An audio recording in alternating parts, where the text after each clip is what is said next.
이번 주간 토라 포션이 이제 하예이 사라죠. 하예이 사라. 하예이 사라. 자, 한번 읽어보겠습니다. 하예이 사라. 이게 뭐냐면요. 하예이는 이제 삶이나 생애, 삶과 생애에 대한 거예요. 삶과 생애다. 예. 사라는 이제 사라죠. 예.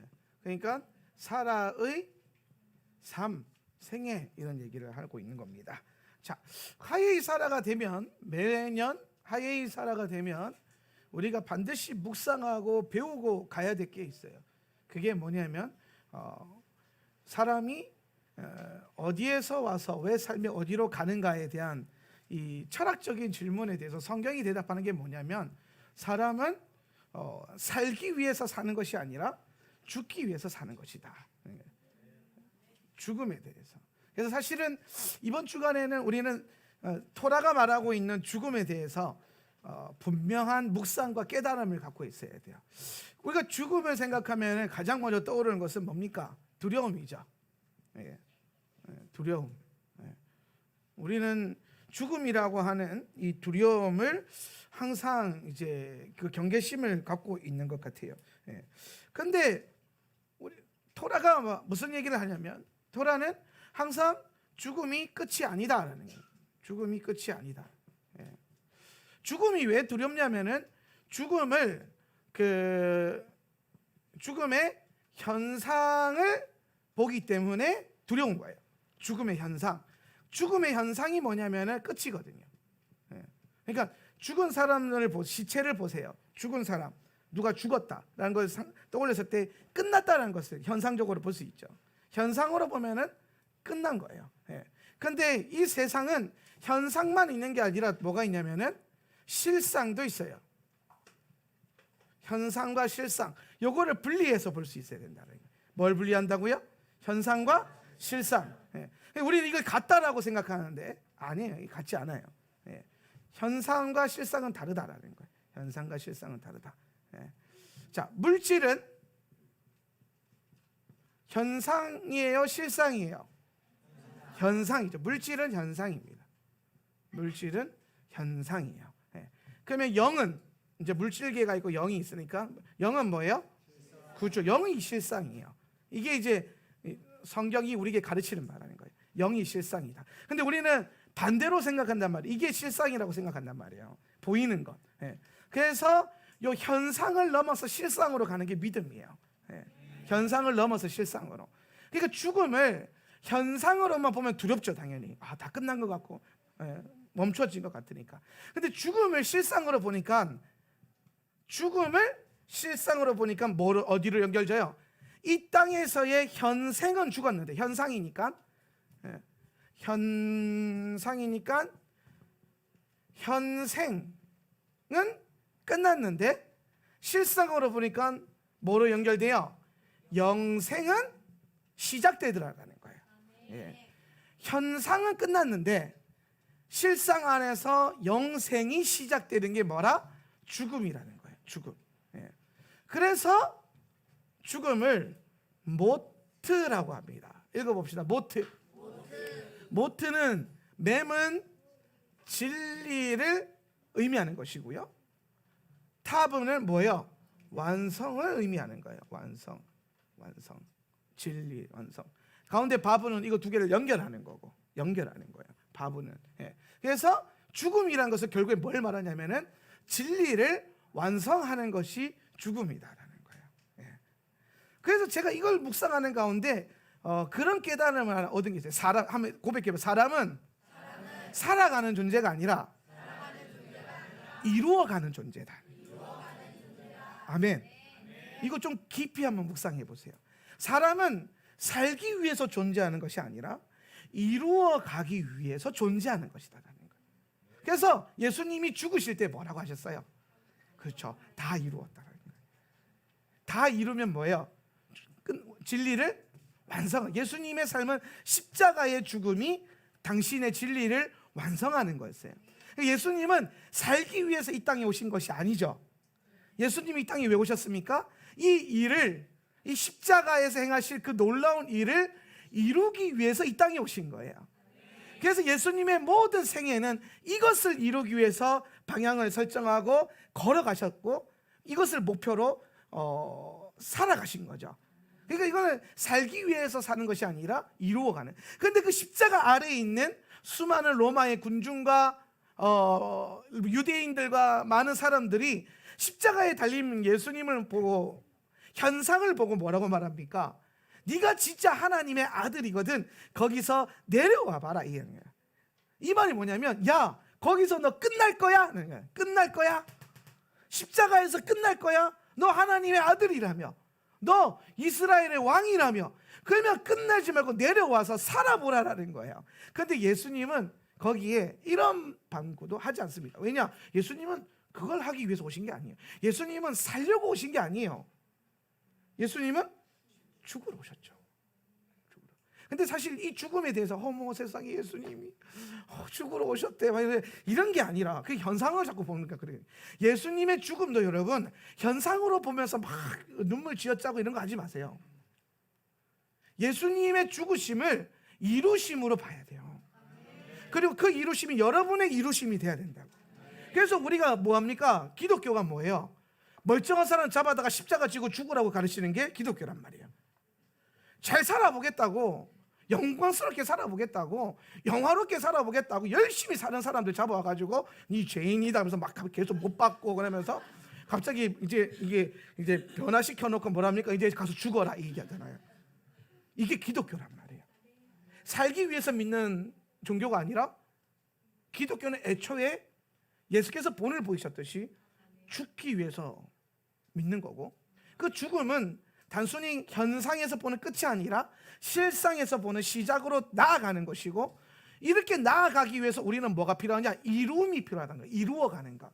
그 이룸이 뭐냐면 부르심이라는 거예요. 부르심. 그래서 여러분, 오늘 우리는 부르심이 있으면, 항상 제가 자주 하면, 부르심이 있으면 죽는다 안 죽는다? 안 죽는다라는 거예요. 사명이 있으면 안 죽어요. 사명이 끝나면 죽죠. 죽어도 돼요. 뭐가 문제예요? 오늘 여러분, 왜 우리가 자꾸 죽음을 두려움으로 본다 그랬죠? 현상으로 보니까. 근데 실상으로 보면 우리는 죽음이 두려운 존재가 아니라, 따라서 죽으면 더 나은 존재죠.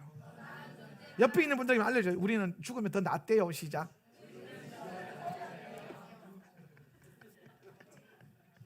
믿음의 확신 갖고, 여러분, 믿음의 확신 갖고 잘 죽어야 돼요. 그러니까 여러분 잘 보세요. 지금 우리가 요즘 마지막 때를 공부하고 계시록을 공부하면서 이제 피할 수 없는 환란의 때를 이제 건너가죠. 피할 수 없는 환란의 때. 환란이 우리 안에 두려움으로 오는 이유가 뭐냐면, 이 환란에 항상 뭐가 있냐면은 죽음의 권세가 있기 때문이에요. 그렇죠? 환란에 죽음이 같이 떨어진단 말이에요. 근데 제가 하나님께서 왜 매년 하예이 사라 주간에 모트 죽음에 대해서 묵상시키시는가? 그러니까 여러분, 하예이 사라 보세요. 사라의 삶에 대한 묵상을 해라. 그러면서 성경을 열었더니 사라가 어떻게 됐어요? 죽었어요. 그러니까 사라의 삶에 대해서, 사라는 누구예요? 초대 신부잖아요. 초대 신부, 1대 신부예요. 1대 신부. 여러분의 선배, 가장 높은 선배, 시조, 교회의 시작점, 이게 사라란 말이에요. 근데 이 사라가 어떻게 살았는가를 묵상하라 때, 성경은 토라는 뭘 제시하냐면 사라가 어떻게 죽었는지를 묵상하라는 거예요. 어떻게 죽었는지. 그러니까 매년 우리는 토라를 따라가면 1년에 한 번은 반드시 죽음에 대해서 묵상을 해요. 죽음에 대한 선명한 깨달음을 가져요. 오늘 우리 다음 세대 아이들에게, 유스들, 키즈들에게 잘 사는 법을 가르치는 게 핵심이 아니라 잘 이루어서 죽을 수 있는 존재들. 계시록을 공부할 때에 이 환란의 끝에 죽음을 항상, 이 요한계시록은 우리 믿는 자들에게 무엇을 요구하냐면 순교의 피를 요구해요. 순교의 피. 그렇죠? 오늘 결국에는 주님께서 이 땅에 오셔서 심판하실 때에 오늘 이 예수님의 말씀 때문에 말씀을 지켜 행하는 것, 그리고 말씀을 증언하는 그 일 때문에 목배임 당하고 죽었던, 또 혹은 짐승의 표를 거부했기 때문에 죽어갔던 그 순교자들의 피의 소리를 들으시고 주님께서 이 땅을 심판하러 오신단 말이에요. 그랬을 때에 오늘 믿는 자들에게 주님은 뭘 요구하냐면은 순교의 피의 분량을 요구하신다는 거예요. 다섯 번째 인을 떼니까 순교자들의 소리가 나왔죠. 언제까지 주님 잠잠하실 겁니까? 그랬을 때 주님이 뭐라고 하시죠? 하늘에서 음성이 내려오는데 아직 순교의 피가 차지 않았다라는 거예요. 그러니까 여러분, 주님은요 계획이 있으신 거죠. 초대교회 성도들이 계속해서 피 흘려가면 죽어가면 기독교 역사 가운데 말씀 때문에, 믿음 때문에 죽어간 수많은 순교의 피가 있지 않습니까? 그 피를 볼 때마다 막 어떤 믿음 없는 사람들 항상 이런 얘기해요. 막 저 젊은 양반이 저렇게 새파랗게 젊어서 막 저 참 창한 날에 복음 들고 가서 죽었다고. 우리는 원래 그렇게 살려고 이 땅에 태어난 거예요. 그래서 그 피의 분량을 볼 때마다 우리는 뭐 여러 가지 안타까움과 뭐 여러 가지 뭐 만감이 교차하지만, 그럼에도 불구하고 주님은 계속해서 뭘 요구하냐면은 그 피들보다 더 충분한 분량이 필요하다는 거예요. 이 피의 분량이 있다. 하나님은 채우시고자 하는 피의 분량. 왜냐하면 이 분량만큼 성경에 기록되는 심판의 분량이 쏟아지기 때문에. 그래서 저 피의 채워짐, 분량이 채워짐. 그래서 항상 하나님의 일은 즉흥적으로 일어나는 것이 아니라 때가 있고 참이 있어요. 그래서 때가 참해라 그러죠. 때가 찬다. 시간이 가득 찬다. 때가 되었다 이 말이잖아요. 그런데 항상 하나님의 타이밍이 있고 또 그걸 위한 채워짐, 참이 있어요. 참. 참회할 때 차야 된다는 거예요. 이방인의 충만한 수가 차야 이스라엘의 회복의 역사가 일어나고, 순교자의 피의 분량이 차야 주님의 재림이 오는 거예요. 왜? 그분은 심판하러 오시니까 심판의 분량이 차야 된다는 거예요. 그 이 환난을 바라볼 때 우리는 이 죽음만을 생각하고 막 괴롭고 고통당하고 핍박받는 것을 생각하니까 우리는 두려워하기 쉬워요. 환난 그 두려운 걸 통과해야 된다. 근데 여러분 기억하세요. 환난은 두려움이 아니에요. 왜냐하면 주님은 교회를 향해서 환난의 때 분명히 우리를 지키시고 보호하신다라고 하는, 지키심과 보호하심에 대한 언약을 주셨단 말이에요. 그렇기 때문에 오늘 하나님께서 우리 마지막 때의 환난의 때를 통과할 때에 여러분을 지키시고 보호하실 거예요. 헛되이 흘리는 피는 없어요. 그런데 하나님이 계획하신 피 흘림이 있다는 거예요. 그거를 순교라고 하는 거예요. 그래서 그 일은 모두에게 일어나는 것이 아니라 하나님의 하나님의 일, 이 하나님의 분량의 채워짐, 그 일에 이 시작점이 예수님의 피잖아요. 그 피의 사역에 동참할 수 있는 하나님의 사람들을 주님은 준비하고 계시다는 거죠. 그렇기 때문에 이것은 사실 여러분 피하고 싶은 잔이 아니에요. 이거는 예수께서 오늘 겟세마네를 통과하면서 피하고 싶었던 잔이 무슨 잔으로 바뀝니까? 영광의 잔으로 바뀌잖아요. 할렐루야. 영광스러운 잔. 오늘 왜냐하면은 예수님의 그 십자가 고난과 죽으심을 통과하고 난 다음에 예수님이 뭘 보셨어요? 부활의 영광을 보셨잖아요. 그래서 이 피하고 싶은 이 피의 잔이 나중에는 뭐예요? 부활의 영광으로 향해 나아가는 영광스러운 잔이 되잖아요. 이 메커니즘 이해하셨어요? 그럼 여러분 마지막 때 계시록이 말하고 있는 잔도 똑같아요. 이 부활의 잔, 첫째 부활에 일어나는 주님의 성도들이 있죠, 그죠? 첫째 부활에 누가 일어나요? 순교자들이 일어나요. 주를 위해 피 흘린 자들, 주를 위해 그 피를 피하고 싶은 그 잔을 피하지 않고 각자의 겟세마네를 통과해가지고 오늘 예수께서 십자가에 달려서 죽으시면서 이루신 것과 같이 오늘 생명을 걸어 주님의 일, 주님의 나라를 이루어서 피 흘리기까지 이루어 갔던 주님의 신부들, 그들이 첫째 부활의 영광에 참여하고 그들이 천년의 때에 주와 함께 왕노릇하는 거예요. 할렐루야. 이게 아무에게나 주어지는 건 아니라는 거죠. 나는 아니겠지, 이런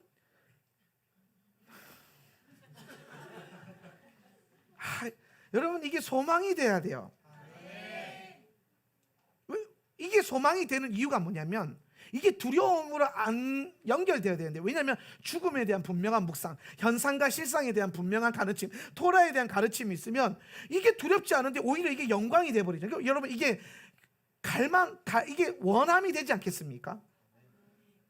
저 자리에서 내가 죽어야 되는데 이거 김 집사가 막 순교의 현장 끌려가는 거, 저 자리에 내가 서서 해야 되는데, 나도 저 영광에 참여해야 되는데, 이런 말도 안 되는 세상 말로 이런 미친 생각들, 어떻게 저런 생각을 하지? 그러면 여러분 세상 사람들이 기독교인들을 보면서 막 뭐라고 할까, 광신 이러면서 미친 거 아니야? 이런 그런 패러다임들이 급증할 거고. 그런데 여러분 토라를 붙들라는 거예요. 토라를 매년 공부해 보니까 이 죽음이라는 게 피하고 싶은 두려움의 잔이 아니라, 사실은 여러분 죽음이 두려운 게 아니라 우리에게서 가장 큰 두려움은 뭐냐면 주님 앞에 나아갔을 때 이루지 못한 삶에 대한 부끄러움 때문에 두려워야 돼요. 그렇죠. 오늘 우리가 요한계시록 교독할 때, 또 시작할 때 교독할 때 제가 참 와닿았던 것인데 15절 말씀이었는데요. 보라, 내가 도둑같이 어린이 깨어있어 자기 옷을 지켜서 벌거벗고 걸어다녀 자기의 수치를 보이지 않는 사람은 행복하다는 거예요. 깨어있어서 자기 옷을 지키는 것. 자기 옷을 지키는 게 뭘 지키는 거예요? 자기 정체성을 지키는 거잖아요. 믿음의 정체성, 분량, 부르심, 자기 믿음. 저 옷이 무슨 옷이에요? 흰 옷이잖아요. 예수님의 보혈로 빨아 입은 그 흰 옷, 그것을 지켜야 된다라는 거예요. 그런데 이게 벌거벗고 걸어다닌다는 건, 좀 벌거벗은 거는 딱 두 가지가 있죠. 빼앗겼거나 스스로 벗었거나, 배도했거나 믿음이 약해서 깨앗겼거나. 그런데 오늘 주님이 우리에게 요구하는 건 뭡니까? 수치를 당하지 마라, 지켜라라는 거예요. 지켜라. 어떻게 지킵니까? 이 마지막 때에 엄청난 미혹과 혼란과 많은 배도의 흐름도 있을 때 우리가 무엇으로, 무슨 능력으로 지키느냐? 분명하고 선명하게 가르쳐 주시는 주의 토라의 가르침이 우리를 지키는 힘과 능력의 근원이 되는 거예요. 할렐루야. 죽음이 두렵나요? 두렵죠. 두려울 수 있어요, 현상으로 보면. 그럼 우리는 계속 뭐로 싸웁니까?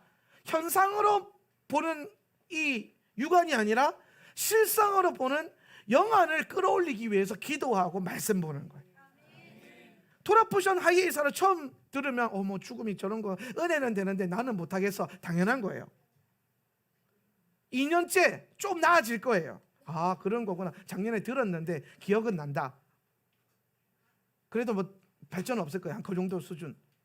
3년째 그렇지, 동의가 되지. 그런데 여전히 무서워. 4년째 좀 되면은 이제 뭐 해볼만 하지 않나? 5년째 되면은 주가 내 안에, 내가 그 안에 딱 이게 되면서 이 성숙한 신부의 반열을 오면, 죽는 게 뭐가 두려워? 사명 감당 못한 게 두려워야지.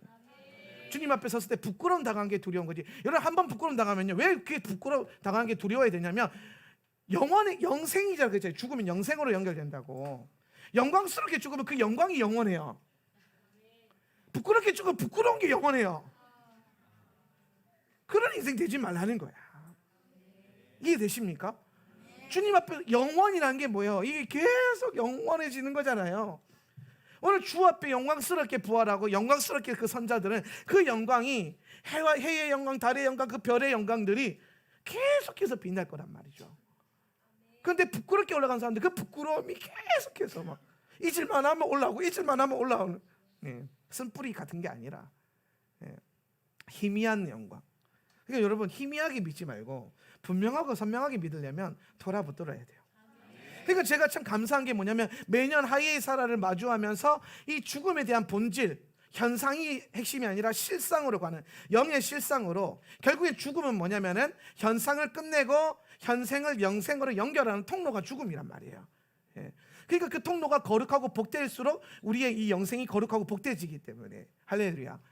이것들이 계속해서 묵상되어지면 요한계시록을 읽으면서 마지막 때 환란을 보고 우르르 쾅쾅쾅 이게 나타나는 게 보여도 그게 우리에게 두려움이 아니라 영광스럽게 보이고 소망으로 보이는 게 뭐냐면 거기서 끝나는 인생이 아니기 때문이에요.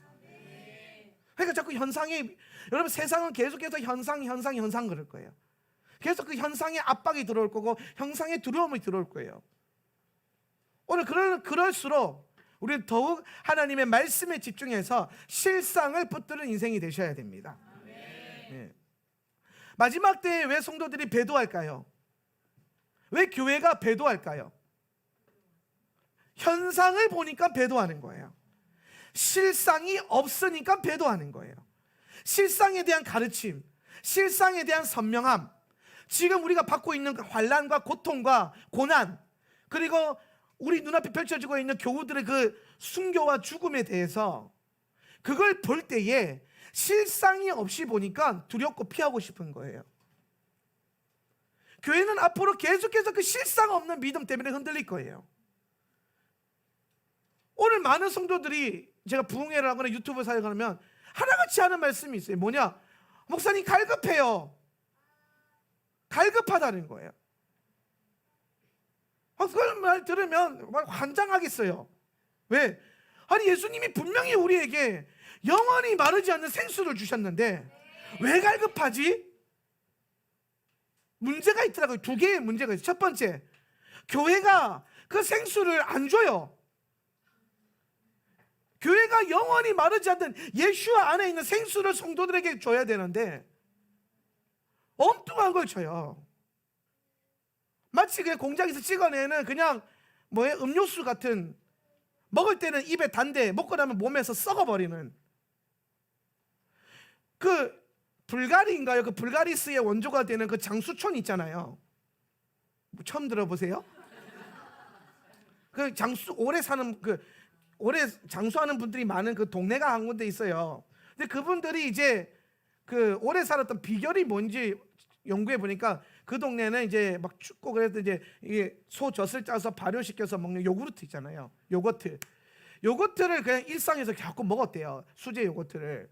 그랬더니 그게 비결이다. 그러면서 이제 그것 때문에 건강이 유지되면서 발효식품 건강하다는 거 다 알잖아요. 그래서 이 장수의 비결로 그걸 딱 소개를 했단 말이에요. 근데 여러분 그거 아십니까? 최근에 그 장수촌이요, 그 수명이 다른 일반 동네와 똑같이 평준화돼 버렸대요. 장수하는 사람들이 없어졌어요. 똑같이 불가리스를 먹는데도. 근데 뭐가 달라졌냐? 예전에는 그거를 집에서 자기가 직접 만들어서 먹었는데 그게 좋고 유명하다는 거 아니까 공장을 만들어서 공장에서 돌려서 상품을 찍어낸 거예요. 사람들도 만들어 먹는 게 귀찮으니까 그거 사서 먹은 거예요. 어차피 똑같겠지. 다르다니까요. 달라요.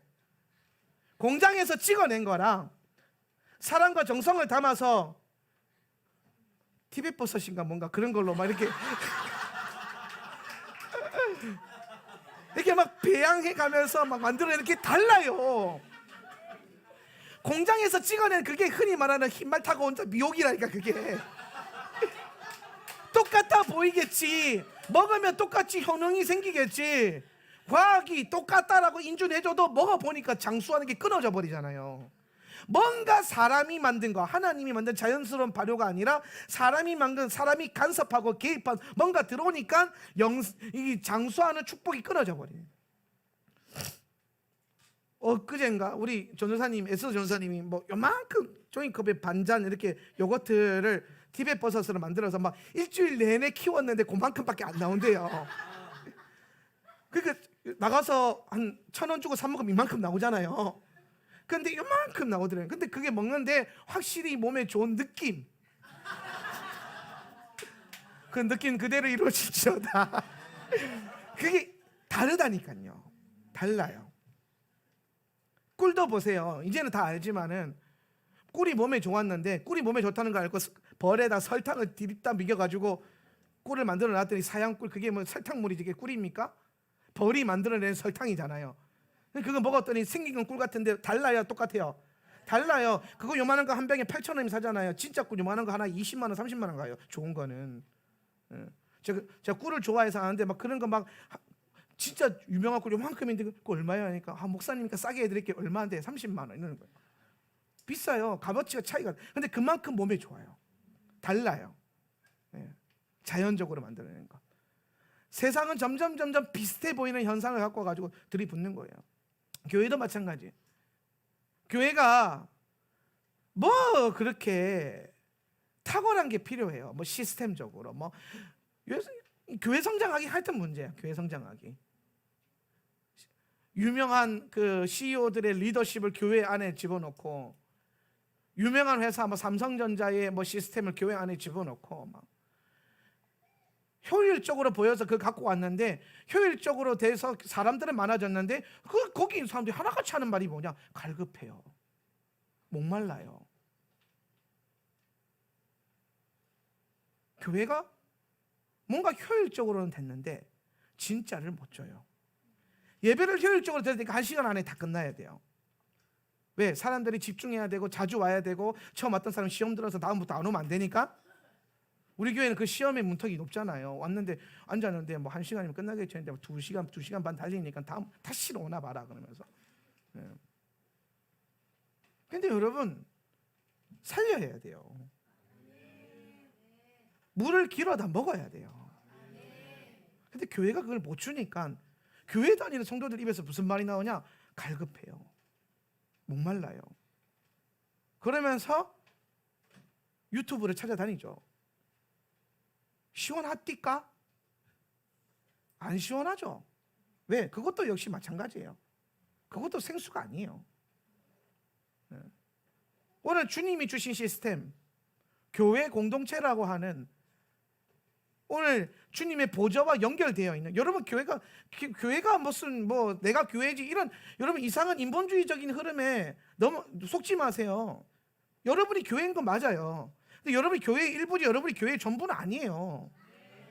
두세 사람이 모인 곳에 교회가 일어나는 거고, 영적인 공동체는 10명이 생겨야 되고 모여야 되고, 모이는 교회와 흩어지는 교회, 이 교회에 하나님께서 이 설정하신 놀랍고 미묘한 이 복합적인 예술과 같은 게 교회예요. 네.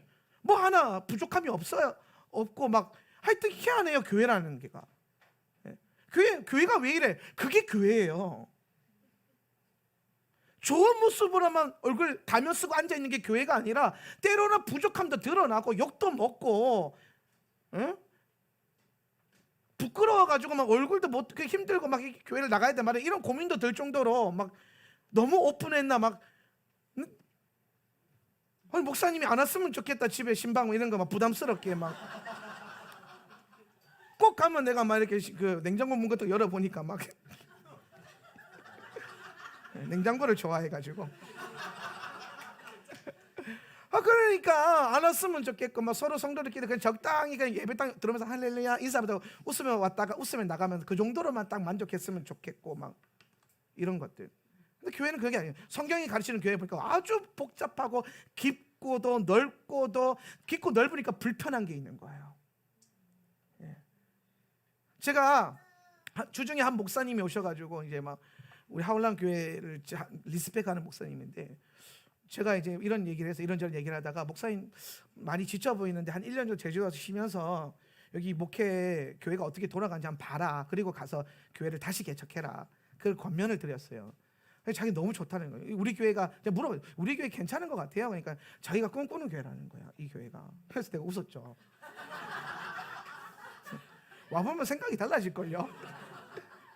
아니, 한 달이 건너가 보면 얼마나 막 영광스럽고 예쁘고 막 성도들 보면 막, 야, 이 교회 성도들 뭐가 다른 것 같고, 그리고 들어와서 살아보면 한 달만 지나면 비슷하다는 거 알게 돼요. 물론 다름도 있죠. 더 나음도 있죠. 그런데 또 똑같은 것도 있어요. 우리 안에 어떠한 부분에서는 나음도 있지만 어떠한 부분은 여전한 연약함도 있거든요. 근데 여러분, 그 연약함이 부끄러울 필요가 없어요. 오늘 주님은 약한 자를 들어서 강하게 쓰신다는데, 오늘 우리가 우리의 약함을 숨기고 뭐 가리우는 것이, 가면을 쓰고 교회 다니는 게 핵심이 아니라, 진짜 교회는 그것조차도 드러나면서 그것 같이 품고 가고, 막 짜증 나더라도 뭐 찌찌거리더라도 그래도 포기하지 않는 믿음. 가족이란 게 그렇잖아요. 너무 잘 아니까 알잖아요. 보이잖아요. 그런데 뭐가 안 돼요? 포기가 안 되잖아요. 내 가족이니까. 교회가 그렇지 않나 이런 거예요. 근데 교회가 가장 중요한 본질은 뭐냐면 생수를 줄 수 있어요. 예수 안에 있는 생수를. 분명히 교회에게 줬거든요, 예수님이. 그 물이 예수님 안에 있는데, 오늘 예수님을 우리에게 주신 게 교회란 말이에요. 당신이 머리 되시는. 근데 왜 교회가 생수를 안 주고 엉뚱한 걸 팔고 있냐는 거예요. 엉뚱한 거. 그게 첫 번째 문제고, 교회만 문제냐? 내가 봤을 때 성도들도 문제야. 믿는 자들도.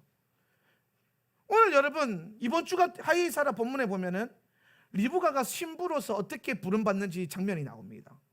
리브가가 이삭의 신부죠. 다음, 이게 초대 신부면 다음 세대 신부가 리브가예요. 다음 세대. 근데 여러분, 저는 이 종이 엘리에셀이라고 이제 저는 해석하고 있는데, 그냥 그렇게 들으세요. 아니도 상관없어요. 엘리에셀가 하란에 가서 이삭의 신부를 얻을 때에 내건 조건이 딱 하나 있어요. 뭡니까?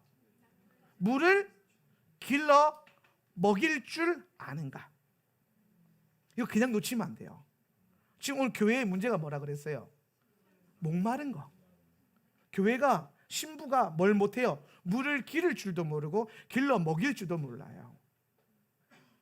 기를 줄도 모르고 길러 먹일 줄도 모르고. 그런데 오늘 주님의 신부의 가장 중요한 조건 중에 하나가 엘리에셀가 뭐로 기도하고 있냐면은 자기에게 물을 주고, 그뿐만 아니라 자기 낙타들에게도 물을 길러서 먹일 수 있는 여인, 물을 기를 수 있는 능력과 먹일 수 있는 능력이 있는 것, 이게 주님이 선택하신 신부의 조건이라는 믿음 갖고 기도하잖아요.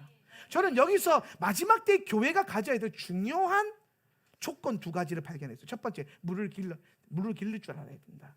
물을 기른다는 건 뭐예요? 우물에서 물을 퍼 올리는 거죠. 우물이 어디 있어요? 성경이 우물이에요. 브에르세바, 언약, 약속의 맹세의 우물, 그렇죠? 그 맹세의 우물이 어디 있어요? 성경에 있어요. 66권 성경 안에 그 예수가 담겨 있고, 그 예수님 안에 영원히 마르지 않는 생수가 있는데, 그 깊은 곳에 바가지를 내리든 밑에 내려가든 뭘 하든 어떻게든 이게 마중물 넣어가지고 하는 거, 이거 예. 펌프하는 거, 예. 이렇게 하든 무슨 뭘 하든 물을 끌어올릴 수 있느냐? 이 성경을 읽으면서 거기서 생수이신 예수 그리스도를 뽑아낼 수 있느냐, 이 얘기예요. 교회도 마찬가지고 성도들도 마찬가지고. 교회 강단에서 목회자는, 설교자는 그걸 뽑아내서 모든 성경 안에서 예수님을 먹여야 돼요. 근데 어느 순간 교회의 설교가 윤리적인 설교, 도덕적인 설교, 정치적인 설교, 신학적인 설교, 구도자적인 설교도 저는 좀 마음에 안 들어요. 전도 설교라고 그러죠. 이게 효과를 많이 봤던 때가 있지만, 여러분, 성경이 뭐라고 말합니까? 전도에 미련한 것은 입의 지혜로움이 아니라 그랬어요. 전도에 미련한 거, 이거 성령의 역사라는 거죠. 화려한 언변으로 교회를 잘 소개하고 복음을 잘 설명한다고 예수를 많이 믿을 것 같아요. 물론 그렇게 하나님 쓰시는 종들도 있습니다. 없다고 하진 않아요. 근데 그게 교회에게 주신 그 부르심이 아니에요. 교회는 미련해도 상관없어요. 주님이 쓰시니까. 오히려 미련한 게 더 나을 때가 있어요. 너무 똑똑하면 주님 못 써요. 왜? 주님이 이렇게 쓰려고 하는데, 주님 그거 효과가 없어요. 이렇게 하셔야 됩니다. 예수님이 잔소리 듣기 싫어서 그런 애들 안 써요. 보면은 예수님한테 잔소리하는 성도들이 꽤 돼요. 막 기도 응답 받았으면 순종해야 될 거 아니에요. 할렐루야. 하나님 음성 들었으면 그냥 해야 될 거 아니에요. 근데 하나님 음성 들었는데 지가 판단하는 거야. 이거 아닌 것 같아. 음성 듣고 이리로 가라. 근데 이 길이 더 빠른 것 같아요. 음성 듣고 막 이 길을 가는 건데, 이 사람이 괜찮대요. 차라리 그럴 거면 듣지를 마세요. 듣지를. 예수님 피곤하시게. 들었으면 순종하고, 순종했으면 신뢰하고, 그러면 역사는 나타나고. 물을 길러서 먹일 수 있어야 된다. 기를 수 있어야 된다. 그리고 두 번째 뭐예요? 먹일 수 있어야 된다. 교회는 먹이는 사명, 성도들은 뭐예요? 스스로 길러서 또 먹을 수도 있어야 돼요. 저는 마지막 때에 가장 교회가 경계해야 될 현상 중에 하나가 카리스마적인 리더십이라고 생각해요. 카리스마적인 리더. 한 사람의 그 탁월함과 그 한 사람의 어떤 스타적인 기질에 포커스 돼가지고 사람들이 그 한 사람으로 인해서 예수를 보는 것. 그게 미혹이에요. 단언할 수 있어요. 미혹입니다. 짐승이 쓰기에 딱 좋은 케이스. 계시록 읽으면 분명하게 나와요. 딱 좋은 케이스. 여러분 저를 너무 신뢰하지 마세요. 저를 통해서 토라를 보지 마세요. 말씀을 통해서 예수를 보시고, 제 설교를 통해서 토라를 보고 예수를 보는 게 아니라 여러분이 성경을 통해서 예수를 볼 수 있는, 물을 기를 수 있는 능력을 장착하셔야 돼요. 저는 여러분이 저를 온전히 팔로우하기보다는 성경을 더 온전히 팔로우하는 성도들이 되셨으면 좋겠어요. 그 능력을 기르셨으면 좋겠어요. 마지막 때에 어느 순간 되면 저는 교회가 드러날 수 없고 교회가 핍박이 거세질 때 저는 교회 문을 닫고, 이 전략을 유튜브에 퍼뜨리면 나중에 알게 되니까 아시죠? 언더그라운드 처치, 보이지 않는 교회. 그때 되면 저는 목사님이 아니라 사장님이겠죠? 커피 파는 카페인 줄 알았는데 들어갔더니 교회야. 컴퓨터 파는 전자상가인 줄 알았는데 들어갔더니 교회야. 컴퓨터는 안 팔고 복음을 팔아. 그것도 공짜로. 할렐루야. 근데 겁나 좋은 거야. 막 이런 거죠. 그런 시대가 오고 그런 걸 준비하셔야 돼요. 스스로가 하나님 말씀을 통해서 그 마르지 않는 생수를 길러 먹어서, 그러니까 여러분 토라를 매년 반복하면서 공부하면서 여러분 뭘 갈고 닦아야 되면 반드시 배워야 될 것을 자꾸 새기고 하는 것들. 토라가 계속해서 반복적이잖아요. 근데 반복하면서 우리가 볼 수 있는 게 뭐냐면 선명해지지 않습니까? 안 선명한 건 이제 제대로 안 해서 그래요. 제가 나가서 토라 포션을 강의하고 이렇게 제 설교를 듣는 많은 목사님들이 그런 얘기를. 근데 한 목사는 오경만 가르쳐? 네, 오경만 가르칩니다. 그래도 돼? 네. 아 그래? 목사님도 한번 해보세요. 그럼 오경만 그러면 사람들이 다른 성경 모르겠네? 아니요, 더 잘 알아요. 더 선명하게 하고 더 분명하게 알아요. 여러분 토라를 통해서 로마서가 더 선명해지지 않았습니까? 토라를 3년 4년 공부했더니 요한계시록 읽는데 부담이 없어지지 않으셨어요? 이전에는 무슨 말인지 몰라서 부담스럽고, 두 번째는 좀 읽었는데 무서워서 부담스럽고. 근데 토라를 계속 하니까 뭔지 이해에 대해서 안 부담스럽고, 이제 안 무서워졌으니까 재밌어지고, 토라를 통해서 분명히 가르치는 바가 있죠. 토라로 화이사라를 매년 공부해보다고 한번 생각을 해보세요. 죽음에 대해서 매년 공부해요. 매년 묵상해요. 매년 선명하게 새겨요. 그럼 어떻게 되겠습니까? 오늘 여러분이 죽음 앞에서 현상의 희미한 것 때문에 두려워할까요? 죽음의 짐상 앞에서 더 살고 싶어 이러면서 죽을까요? 아니면은 다 모여라, 내가 올라가기 전에 너네를 축복하고 죽겠다 하는 야곱의 침상과 같이 될까요? 토라가 선명하면, 실상이 분명하면 오늘 우리 안에 있는 모든 죽음에 대한 두려움은 끊어질 거예요. 환난에 대한 공포와 죽음은 끊어져요. 이거 능력 없어요. 이거는 힘이 없어요. 왜? 선명한 믿음 안에서 분명한 확신 갖고 걸으니까. 토라가 없으면 안 선명해져요. 오늘 우리 교회가 기도 많이 하는 교회고 기도의 집을 하고 있죠. 근데 여러분 기도의 집에 기도가 능력이 있고 선명해지려면 말씀이 충분해야 돼요. 말씀이 없이 기도하니까 혼으로만 기도가 돼요. 말씀 없이 기도하면은 내 욕망과 내가 안 되는 거, 불평, 환경만 계속 현상만 봐요. 기도가 현상으로만 봐줘요. 근데 말씀 갖고 기도하면 뭐예요? 실상 갖고 분명하게 기도하게 되잖아요. 그러니까 하나님 나라와 의만 계속 보이는 거예요. 제가 지역에 강의하러 갔는데 라이드 해주는 집사님 한 분이 그런 얘기를 하는 거예요. 어떤 선교단체에 소속돼서 훈련받는 선교사님이었는데 그분이 제 강의를 한 2년 들었죠. 한 2, 3년 들은 것 같아요. 그러니까 토라가 어느 정도 장착이 돼가고 있는 지역교회 성도들인데 그런 얘기하는 거예요. 목사님, 근데 자기 그 선교단체 리더가 자기랑 같이 공부하는 그 토라 그룹한테 뭐라고 얘기하냐면, 당신들은 당신의 가정과 개인에 대한 기도가 너무 없다라는 거예요. 그 비중을 높이고 다른 중보하는 비중을 좀 낮춰라, 이렇게 권면을 하더래요. 속으로 생각했지, 돌았네. 그래서 제가 물어봤어요. 그 선교단체는 성경을 깊이 보는 단체는 아니죠. 그러니까 기도를 많이 하는 단체는. 기도를 정말 기도로 되게 유명한 그 선교 단체인 거예요. 오케이. 그럼 자, 집사님의 기도가 말씀 위에서 세워져야 될까요? 말씀과 상관없이 나와야 될까요? 말씀 위에. 말씀은 뭐라고 말합니까? 무엇을 먹을까, 무엇을 입을까, 무엇을 마실까? 이방인처럼 기도하지 말고 오직 그의 나라와 의를 위해서 기도하라. 그리하면 이 모든 것을 더불어 주시리라. 언약 위에서 기도하는 자에게 부어주는 축복. 근데 여러분 이게 쉬워요? 안 쉬워요. 대충 알고 하면 어려워요. 안 돼요. 대충 하니까. 근데 이걸 계속 읽고 묵상해 보세요. 마태복음 6장을요 하루에 10번, 20번, 100번, 1000번 계속 읽으면서 기도해 보세요. 갑자기 확신이 와요. 분명해져요. 능력 생겨요. 그래서 하나님 나라와 의를 위해서 기도하는 게 내 코가 석자인데도 불구하고, 석자면 한 이 정도 사이즈 되는데 내 코가 석자인데, 응? 내 코가 석자임에도 불구하고 하나님 나라와 의가 보여요. 그 기도가 나온단 말이에요.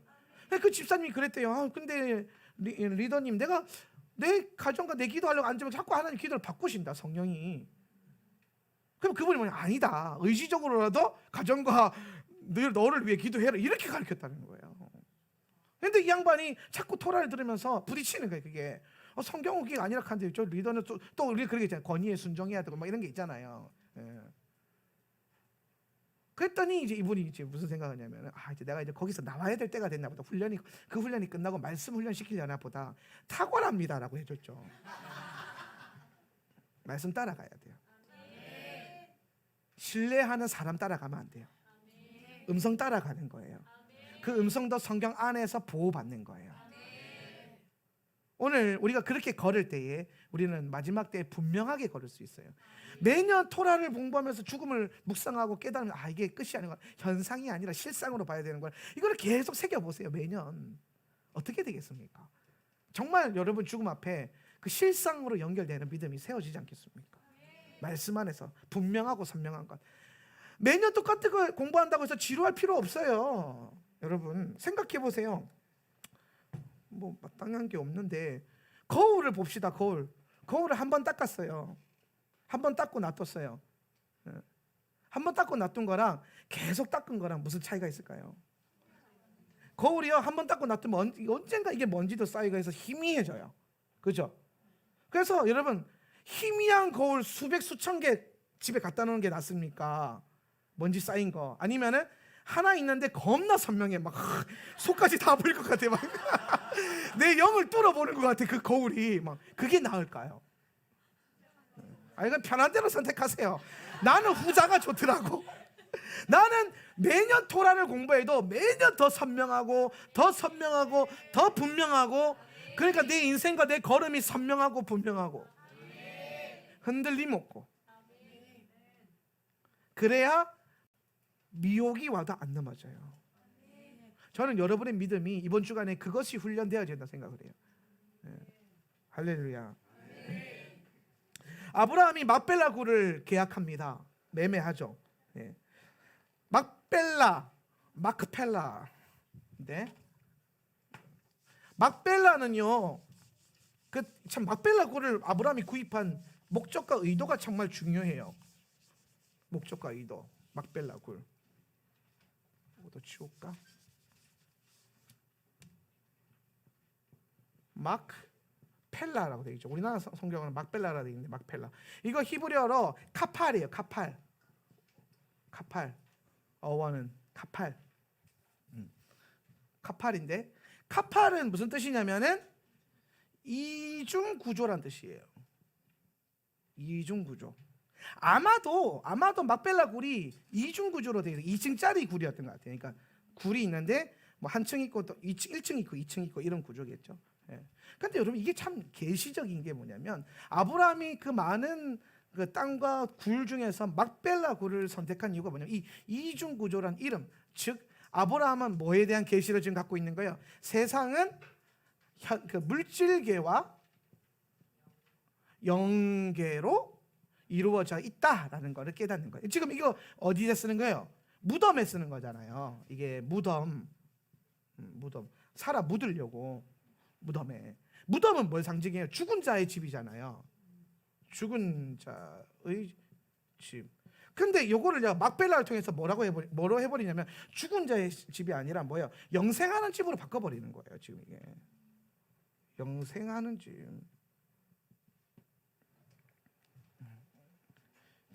이해가 되십니까? 오늘 여러분이 마지막 때에 이 분명한 가르침이 있으면 여러분은 그냥 죽는 것이 아니라 여러분의 삶이 막펠라에 묻혀지는 은혜의 역사가 일어날 것이다. 요걸 배워야 돼요. 그러니까 아브라함은 지금 요걸 알고 이 현상이 아니라 실상으로 모이게 하기 위해서 가족묘를 막펠라 굴에다가 안치를 하는 거예요. 그러니까 계속 누군가가 죽어갈 때마다 이 굴에 묻히잖아요. 그러면 죽으러 올 때마다 죽은 자를 묻으러 올 때마다 그걸 묵상하는 거예요. 이게 끝이 아니라 물질이 끝이 아니라 영계의 시작이다. 이걸 보게 하는 거예요. 자꾸 부활에 대한 소망을 보게 하는 거예요. 부활에 대한 소망. 이게 저는 우리가 이 마지막 때에 많은 그 고난과 환난을 이겨낼 수 있는 중요한 소망의 요소, 부활의 소망이 될 거라고 생각을 합니다. 이번 주간에 여러분 참 이런 죽음에 대한 분명한 계시와 가르침을 선명하게 묵상을 좀 하셔야 돼요. 이게 끝이 아니구나. 그래서 토라는 이렇게 가르치는 거구나. 죽음이 우리는 살기 위해서 존재하는 것이 아니라 이루어가기 위해서 존재하는 것인데 그 이름의 끝에 죽음이 있는 거구나. 다 이루고 죽어야 되는 거예요. 예수님처럼. 여러분 이게 여러분의 가훈이 되었으면 좋겠어요. 다 이루고 죽자 이런 거 있잖아요. 다 이루었다. 다 이루었다. 예수님의 그 가상 7원의 마지막 음성이신데 다 이루었다. 정말 멋있게 영광스럽게 그분은 다 이루시고 죽으셨어요. 그게 우리에게 이제 비전인 거예요. 더 살고 싶어, 살려줘, 막 이런 게. 더 좋은 병원 가면 안 될까? 이게 아니라 내가 다 이루었다는 거예요. 오히려 그 이루지 못함 때문에 창피하고 부끄러워서 괴로워할 수 있어야 되죠. 그래서 우리가 이게 계속 묵상되어지면 오늘 우리의 현 삶, 지금의 삶을 어떻게 살 것인가? 내가 어떻게 내 삶을 경영해 갈 것인가? 배도하지 않고 미혹에 넘어가지 않고 어떻게 선명한 믿음 붙잡고 걸어갈 것인가? 이것에 대한 비결은 하나밖에 없어요. 말씀밖에 없어요. 말씀 붙들어야 되고, 말씀 봐야 되고, 말씀 읽어야 되고, 말씀 공부해야 되고, 말씀 가지고 기도해야 되고, 이게 돼야 돼요.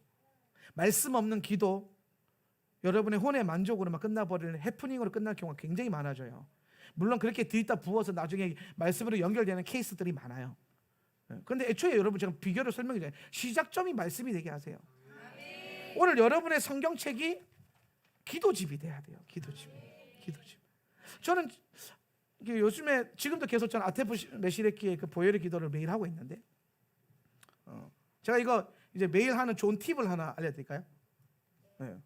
이건 근데 저랑 라이프 스타일 좀 비슷해야 되는데, 제가 우리 그 팀들이 하루에 5번 기도하는 거 알람 하잖아요. 그거를요 올릴 때마다 메시레키 책 섹션 하나씩 하면 돼요. 그러면은 딱 맞아 떨어져요. 오프닝 A, B, C, D, E 딱 맞아 떨어지죠. 오프닝은 보통 저는 눈 뜰 때 해서 그거를 보면서 울릴 때마다 한 섹션씩 기도하는데 시간이 오래 걸리지 않잖아요. 해보셨어요? 그 전체 다 하면 4-50분 걸리는데 한 섹션씩 자르니까 한 5분 10분 하겠더라고요. 그래서 뭐 바쁠 때는 화장실 가서 보면서 하기도 하고, 울릴 때마다 3시간마다 울리면, 그러니까 전체가 다 되고, 아니면 저녁 예배 때 좀 모자랐던 거는 수시로 또 그걸 해도 돼요. 수시로 좀 책자가 쪼매나니까 뭐 늘 들고 다니다가 10분이든 5분이든 하루에 뭐 여러분이 라이프 스타일이 저랑 다르니까 직장생활 하시는 분들은 그 임의로 조정을 못 하잖아요. 그러면은 쉬는 시간이나 시간 날 때마다 언제든지 꺼내서 그거를 한 섹션씩이라도 계속 하다 보면은 하루 다 되더라고요.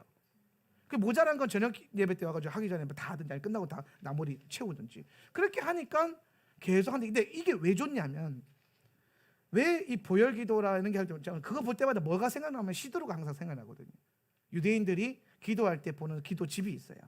유대인들은 혼으로 기도하는 영역이 별로 없어요. 물론 있어요. 걔네들 그거 해요. 근데 보통 기도할 때 걔네 기도집 꺼내거나 아니면 테일림 시편 꺼내가지고 그거를 보면서 이렇게 기도하잖아요. 얘네 이렇게 기도하잖아요. 이렇게. 나도 모르게 이제 왜 이렇게 기도하지? 우리 그거 아세요? 코리안 영성은 좌우거든요. 주여 지난 밤내 꿈에. 코리안 영성은 좌우예요. 예. 기도할 때는 권사님이 주여 이러면서 막 올라오잖아요. 그때부터 막 3층까지 올라가고 막 이렇게. 예. 좌우 반동. 그런데 유대인 반동이야, 앞뒤 반동이에요. 예, 앞뒤 반동이야. 그래서 처음에 내가 이거 흉내 내보겠다 앞뒤로 이렇게 기도하는데 이게 어색한 거. 이게 너무 좋은 거예요. 평생 이렇게 기도해가지고. 그런데 내가 왜 이걸 하는지 알았어요. 예수님의 보혈 기도하면서 봤는데 이거 이렇게 하는데 와 멀미하더라고요. 그러니까 우리는 기도하면서 뭘 보면서 기도한 적이 별로 없어요. 그냥 감동 오는 대로 기도했지. 근데 유대인들은 항상 보면서 기도하니까 이렇게 하면 멀미 오거든요. 그런데 이렇게 하면요 안 와요. 괜찮아요. 몇 시간이고 돼요. 심지어 여러분 제가 책을 한창 독서 훈련할 때에 버스에서 책 읽으면 멀미하잖아요. 버스에서 책 읽을 때 멀미 안 하는 비결을 발견했잖아요. 책을요 이렇게 놓고 이렇게 보면 멀미해요. 근데 책을 공기에 띄워. 그리고 차가 이렇게 움직이잖아요. 차 반동에 실어 몸을 실어 같이 책에 같이 움직여요. 그럼 멀미 안 하고 읽을 수 있어요. 예. 그래서 제가 지하철 타거나 이럴 때 항상 그렇게 읽거든요. 이렇게 차가 이렇게 움직이고 이렇게 같이 움직이고 이런 식으로. 그러면은 멀미 안 해요. 예. 그러니까 제가 이 기도집 보고 이렇게 하는데 이거 앞뒤로 하니까 멀미는 안 하더라고요. 좌우 반동은 그 순간부터 그냥 해롱해롱해요. 물론 이제 가끔 이제 올라가고 싶은 분들, 이제 보고 싶은 분들은 써먹으셔도 될 것 같긴 한데. 근데 제가 이게 왜 좋았냐면 기도의 내용과 중심이 말씀에 딱 잡히잖아요. 예. 물론 우리가 성령 안에서 무시로 기도도 해야 돼요. 방언어도 기도 많이 하고 당연히 해야 됩니다. 그런데 기도의 그 대부분의 분량들을 말씀을 가지고 기도하는 훈련을 하기 시작하면은 오늘 여러분 안에 정말 엄청난 영적인 윤택함이 부어져요. 예. 오늘 그것들이 잘 배워졌으면 좋겠습니다. 이거 그냥 여담으로 제가 드린 말씀이고 마지막 때 결국에는 기도든 뭐든 다 이 진리의 말씀과 연결돼야 돼요. 오늘 정말 여러분 이렇게 리브가의 조건은 물을 기르고 먹일 줄 아는 자였다는 거 꼭 기억하세요. 오늘 이 마지막 때에 주님의 신부의 가장 중요한 덕목은 오늘 주의 말씀을 길러서 먹일 수 있는 자. 목회자가 하는 거 아니에요. 목마르다 갈급하다 하시는 분들 여러분이 하세요. 그거를 목말라요 갈급해요 그러면 주님이 하실 거예요. 그러니까 성경을 펴. 우물에 바가지를 넣어. 떠서 마셔. 누가 남이 와서 떠먹여 줄 때까지 기다리지 말고. 오늘 하울라 세터 처치 성도 여러분 물을 기르는 능력이 채워지기를 바랍니다. 그러면 미혹이 안 넘어가요. 마지막 때에 미혹이 많아요. 마태복음 24장에 보니까 뭐라고 말씀하셨냐면은 그 마태복음 24장 5절 말씀인데요. 5절 한번 읽어볼래요?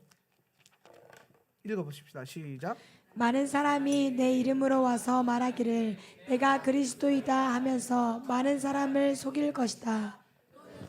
자, 많은 사람들이 와서 뭐예요? 메시아다라고 하면서 속일 거라는 거예요. 예, 많은 사람, 예수님인 것 같은 예수님들이 많이 온다라는 거예요. 가짜 아들들. 예수님은 언약의 아들이잖아요. 가짜 아들들. 근데 여기에 여러분 이번 주간 토라 포션에 비슷하게 나와요. 토브 121페이지. 창세기 25장 1절부터 5절까지 읽어봅시다. 그리고 아브라함은 시작. 그리고 아브라함은 계속했었다. 그리고 그는 아내를 취했었다. 그리고 그 여자의 이름은 케투라였다. 그리고 그 여자는 그에게 짐란, 그리고 욕산, 그리고 메단, 그리고 미드얀, 그리고 이시박, 그리고 슈아흐를 낳았었다. 그리고 욕산은 쉐바와 데단을 낳았었다. 그리고 데단의 아들은 아슈림, 그리고 레투심, 그리고 레움밈이었었다. 그리고 미디안의 아들들은 에이파, 그리고 에페르, 그리고 한옥, 그리고 아비다, 그리고 엘다하였었다. 이 모두는 케투라의 아들들이었었다. 그리고 아브라함은 자기에게 속한 모든 소유를 이삭에게 주었었다. 자, 아브라함이 사라가 죽으니까 케투라를 취합니다. 그리고 그녀를 통해서도 많은 아들을 낳아요. 예. 아브라함이 왜 이 여자를 취해서 많은 아들을 낳은지 알 수는 없지만 분명하게 뭐냐면은 5절이에요. 그리고 아브라함은 자기에게 속한 모든 소유를 이스하악에게 주었다. 아브라함의 기업은 이스하악 언약의 아들에게만 가고 이스하악에게만 그 기업의 능력이 있어요. 제가 이걸 읽으면서 문득 그 생각이 나더라고요. 언약의 아들이신 예수께서 오시기 전에 비슷해 보이는 수많은 가짜 언약의 아들들, 케투라의 아들들과 같은. 그래서 성경이 분명히 말하는 게 뭐냐면 4절에 보니까 이 모두는 케투라의 아들들이었다. 아브라함의 아들이 아니라는 거예요. 케투라의 아들이다. 아브라함의 아들은 누구밖에 없어요? 이스하악밖에 없어요. 그래서 모든 소유와 기업을 누구에게만 줘요? 이스하악에게만 줘요. 오늘 마태복음 24장 6절에 보니까 예수님이 오시기 전에 많은 거짓 메시아들이 나타날 거다. 그런데 그들에게 뭐가 없다? 기업이 없어요. 마치 흰말 탄 자와 같이 뭐가 없어요? 활은 있는데 화살이 없어서 권세와 권위가 있는 것처럼 보이지만 없어서 가짜 거짓된 평화와 안전감만 줄 뿐이다라는 거예요. 오늘 여러분 안에 이번 주간에 주님이 분명하게 가르치시는 게 딱 3가지 포인트. 첫 번째, 너희가 죽음에 대한 분명한 가르침을 알아야 된다. 두 번째, 신부의 자격 요건, 물을 기르고 물을 먹일 수 있는 자. 그리고 이 물의 능력을 통해서, 이 진리의 말씀의 능력 안에서 케토라의 아들들, 가짜, 미혹, 수많은 거짓 메시아들을 구별하고 진짜 기업이 어디서부터 내려오는지, 내가 받아야 될 기업이 어디로부터 연결되는지를 분명하고 선명하게 알아라. 이게 지금 이번 주간 하이에이 사라 토라 포션의 전체적인 묵상의 포인트예요. 꼭 묵상하셔서 선명하고 분명한 깨달음이 저와 여러분 가운데 있기를 예수님의 이름으로 축복합니다. 마지막 때에도 토라 포션은 반복될 겁니다. 주님이 오시기 전까지, 주님이 오시면 주님한테 토라 포션 또 들으면 되죠. 할렐루야. 그런데 그 전까지 계속해서 반복되는 토라를 통해서 여러분의 믿음과 신앙과 안목이 선명하고 분명하게 되기를 예수님의 이름으로 축원합니다. 희미하게 믿지 마세요. 허탄한 데 뜻을 두지 마십시오. 허탄한 데 굴복하지도 마세요. 로마서 보니까 그 허탄한 데 뜻을 두지 않고 거기 굴복하지 않은 자들, 그런 인생들이 되시기를 예수님의 이름으로 축복하며 부탁하며 권면드립니다. 기도합시다.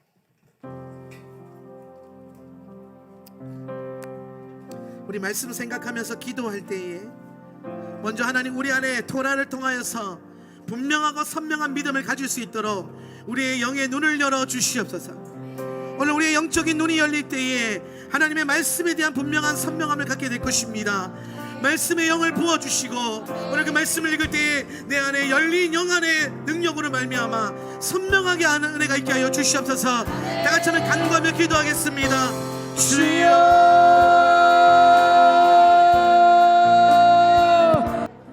이 시간까지 더 기도할 때 하나님, 우리가 이 마지막 때에 주의 신부로서 그 물을 길러서 먹일 수 있는 자들이 되게 하여 주시옵소서. 우리 스스로 먹을 뿐 아니라 먹이는 자가 되게 하여 주십시오. 주의 진리의 말씀 예수아를 전하는 자들이 되게 하여 주시옵소서. 우리 그렇게 다시 한번 주님 앞에 기도합시다. 주여, 시간 우리 하나 더 기도할 때 하나님, 우리가 주의 말씀을 듣고 읽고 살아내는 역사가 일어나게 하여 주시옵소서. 하나님, 우리의 능력이 아닌 성령의 충만함으로 이루게 하여 주십시오. 이 마지막 때에 성령의 충만함이 없이 우리 아무것도 할 수 없음을 고백합니다. 성령의 충만함을 부어주셔서 말씀을 살아내는 능력, 말씀 앞에 우리 모든 걸 내려놓는 능력, 주여 우리가 살아내게 하십시오. 우리 시간 성령의 충만함 구합시다. 주여, 하나님, 오늘 우리에게 더 선명한 믿음 주시고 더 분명한 믿음 더하여 주시옵소서. 오늘 주님의 뜻 안에서 오늘 우리의 믿음이 더욱더 분명해지는 은혜를 누리게 하여 주시옵소서. 오늘 이브가에게 부어주셨던 그 신부의 영을 오늘 우리에게도 부어주시옵소서. 주님,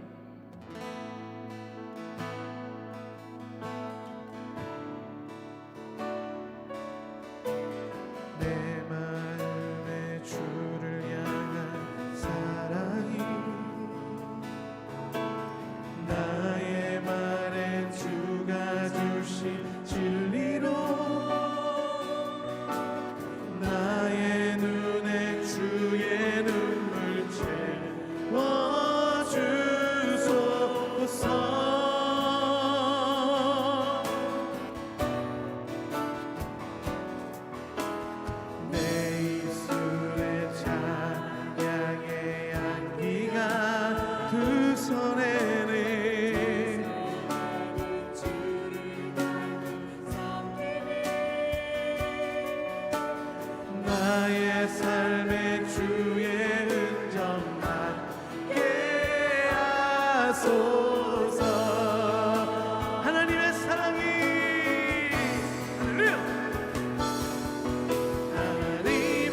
할렐루야. 먼저 고백합니다.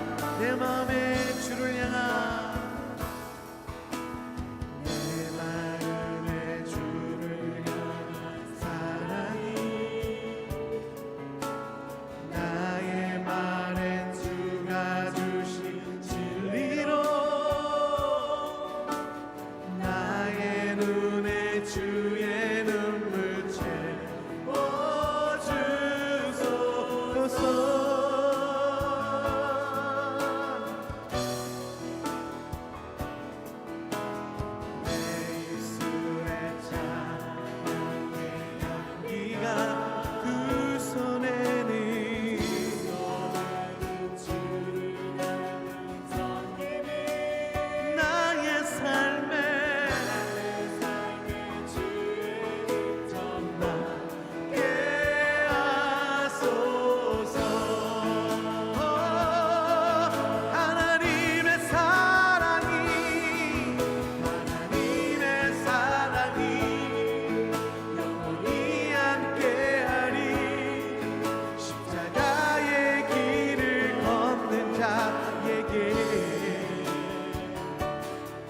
순교자의 삶을 사는 이에게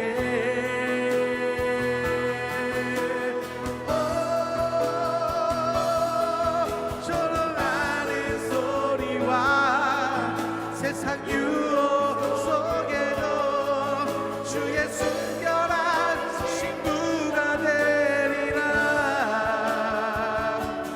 내 생명 주님께 드리리. 한 번 더 하나님의 사랑이 할렐루야. 하나님의 사랑이 영원히 함께하리. 십자가의 길을 걷는 자에게 순교자의 삶을 사는 이에게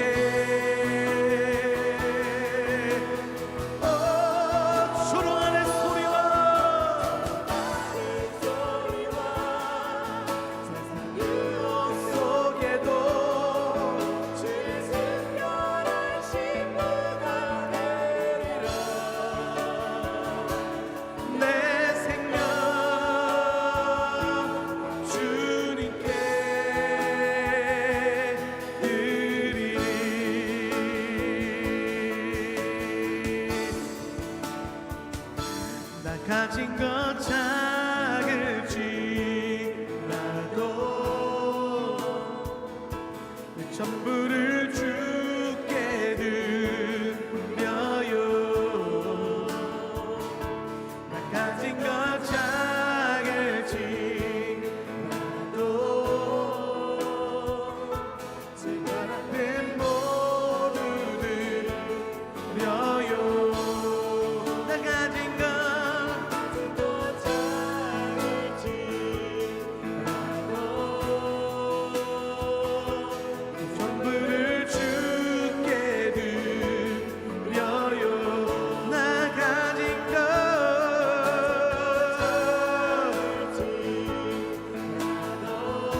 좀 귀한 어린 양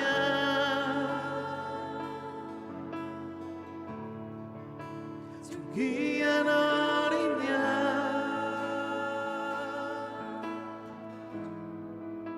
좀 귀한 어린 양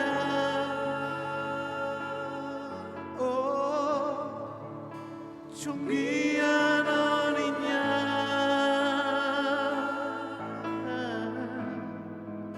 좀 귀한 어린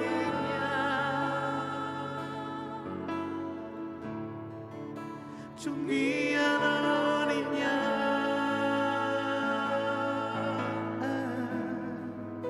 양좀 귀한 어린 양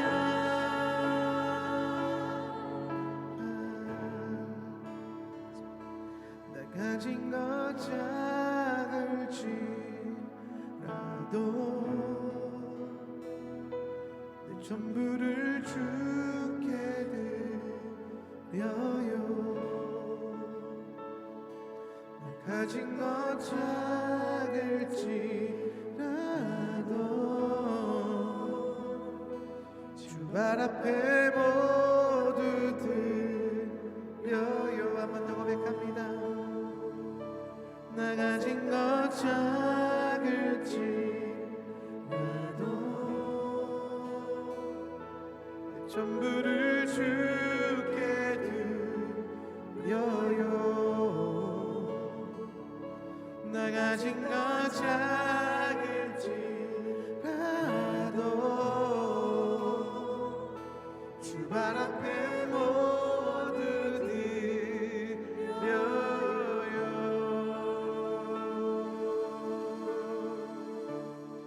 그렇습니다 하나님 오늘 우리의 삶이 우리 마지막 때에 이루어가는 삶으로 당신의 다 이루심을